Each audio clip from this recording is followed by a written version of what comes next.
गुन्हेगारी संपवायची असेल, हा भ्रष्टाचार संपवायचा असेल, हे भय संपवायचं असेल तर आपल्याला कुठल्याही प्रकारचं हत्यार घ्यायची गरज नाही, तलवार घ्यायची गरज नाही, रिव्हॉल्वर घ्यायची गरज नाही किंवा त्रिशूळ घ्यायची गरज नाही. आपल्याला फक्त येणाऱ्या 20 तारखेला कमळाच्या समोर बटन दाबून 3 बटन दाबून आपल्याला यांचा घरचा रस्ता दाखवायचा आहे. मी परत एकदा सांगतो की ह्या भ्रष्टाचारी लोकांना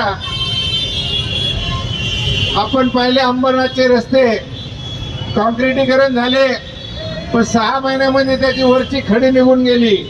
निकृष्ट दर्जाचं काम दर 6 महिन्याला रस्ते बनवणं हे त्यांचं काम आहे. एक 10 पटीने टेंडर भाव एकणार आहे. भयानक परिस्थिती निर्माण झालेली अंबरनाथचे. आपल्या बाजूला हाकेच्या अंतरावर असलेलं बदलापूर, त्याचे झालेले विकास आणि आपल्या अंबरनाथचा विकास याच्यामध्ये जमीन आसमानचा फरक आहे. अंबरनाथमध्ये भ्रष्टाचाराशिवाय दुसरं काही नाही आणि जंगलराज हे प्रामुख्याने हा प्रश्न महत्वाचा आहे. तर आपल्याला हा जंगलराज संपवणं फार गरजेचं आहे. मित्र हो, परत एकदा सांगतो की आपण जागे व्हा आणि ह्या पाकिटमारांना, ज्याने अंबरनाथकरांचे पाकिटं मारलेत, ह्या पाकिटमारांना आपल्याला घरी बसवायची वेळ आलेली आहे.